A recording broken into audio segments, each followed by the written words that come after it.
পানিতে তলায় গেছে আমার ঘর দুয়ার। আমরা তো অনেক কষ্ট করতে আছি, জনগণ আতঙ্ক হওয়ার কারণে আশ্রয় কেন্দ্রে পড়ছে।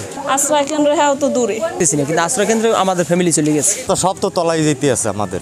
আতঙ্কিত না, আতঙ্কিত থাকবেই, মানে 10 নম্বর মহাসড়ক দেশে আতঙ্কিত থাকারই কথা। আমাকে মাল জিনিস ধরেন ঘরে আসে, পানিতে ডুববে যায়, বাচ্চা পোলাপন লই কত কষ্ট, রাস্তা তো ধরেন একটু দূরে, চারিকুলে পানি, হাঁস মুরগি সব ওই করতে আছে, অনেক সমস্যা। বলছিলে বেরি বেদ দেবে, তা তো কিছুই দেয় নাই সরকার, তো কিছুই করে কি বলতে পারি না। আমরা তো অনেক কষ্ট করতে আছি, এই পানি লই বাচ্চা পোলাপান লই, আর আব্বু বাড়ি থাকে না, ধরেন চারিপাশে পানি, এই ধরেন মাল জিনিস লই কোথায় যাম, আশ্রয় কেন্দ্র হ্যাঁ তো দূরে। সবার আগেই তো তলাই যে, এরপর আমরা যাবার তো বাসা পাইনি, এর মধ্যেই তো বন্যা ছুটে গেছে, পানিতে তলায় গেছে আমার ঘর দুয়ার। কারণ আমি 1 লাখ সংসারে, আর এ হয়েছে এবার আমার পাশে করে, এই জন্য আমরা থাকবো কেমন রাত্রে, মনে হইলে আমি হাঁটতে পারি না, আমি অ্যাক্সিডেন্টের মানুষ, এই লেগে হলে আইসি মেম্বার কয় তাড়াতাড়ি তুমি যাও। বন্যার কারণে আমরা আশ্রয় নিয়েছি। বন্যা এখন বর্তমানে চলে, পানিতে ভরিয়ে গেছে, আমরা থাকার জায়গা কই, থাকা তো এই নেই। আমরা সকাল 11টার সময় ঢুকছি এখানে, এখন পর্যন্ত আমরা নামিনি। পানিতে তলায় যেই কারণে আসা হয়েছে, বাসা বাড়ির অবস্থা এখন খালি ফালাইতে হয়েছে, কারণ না কেউ নাই, এই জায়গায় আইসি, জীবন বাঁচান বড়, জীবন বাঁচাইতে হবে না, এই দিকে চলে যেতে সব। সবাই আসছে, কেউ মনে ঘরে একজন আছে, সবাই আই পড়ছে, একজন থাকে ঘরে, সব তো আসতে পারে না।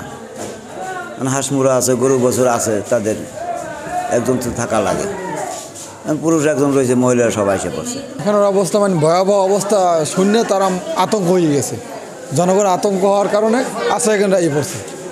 এই জন্য আমরাও আসছি, কারণ আমাদের তো বাচ্চা কাচ্চা আছে, এ নিয়ে তো যদি পানিতে মানুষ তলাইয়ে যায় তাহলে তো আর তারা তো আর বাঁচতে পারবে না। এই জন্য আমরা বাঁচার জন্য আশ্রয় কেন্দ্রে আসছি। ওয়ালটন ফ্রিজ কিনে অনেকের মতো আপনিও হয়ে যেতে পারেন মিলেনিয়াল, সেরা পণ্যের সেরা অফার। শীতের সময় ছিল, আর এখন উঠতে আছে, ওইখানে পানি পাইপ দিয়েছে, পাইপে ফাঁক দিয়ে পানি উঠতে আছে, ওই সাইডে পুষ্কুনি আছে, পুষ্কুনির ভিতরে পানি রোডের উপর দিয়ে পানি উঠে ভর্তি যাইতেছে পুষ্কুনি।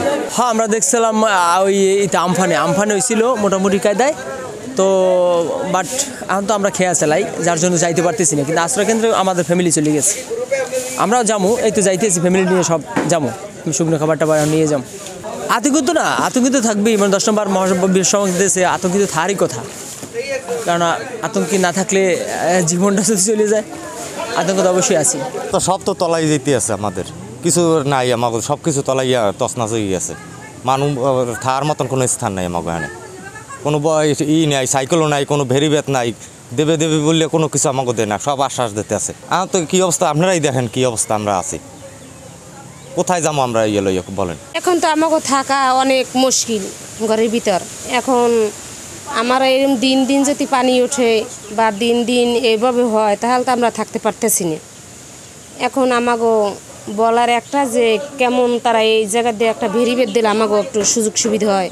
ধরেন এখানে যদি একটা আশ্রয় কেন্দ্রে ভালো থাকে, তাহলে একটু সুযোগ সুবিধা ভালো হয়, নাহলে তো আমাকে অনেক দূরে এনে যাওয়া লাগে। এখানে অনেক মানুষজন আছে, অনেক কষ্ট আছে। ওই একটা বাড়ি আছে দেখেন, ওরাও যাইতে আছে, আমাকে ওই পাশে বাড়ি, আমাকে ও পাশে বাড়ি, এভাবে ভরে যাইতে আছে।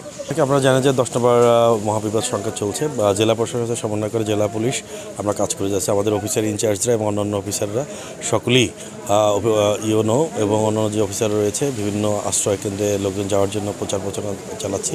জেলা পুলিশের পক্ষ থেকে সার্বিক সহযোগিতা থাকবে, যাতে সাধারণ মানুষজন নিরাপদে থাকতে পারে, সে লক্ষ্যে জেলা পুলিশ কাজ করে যাচ্ছে।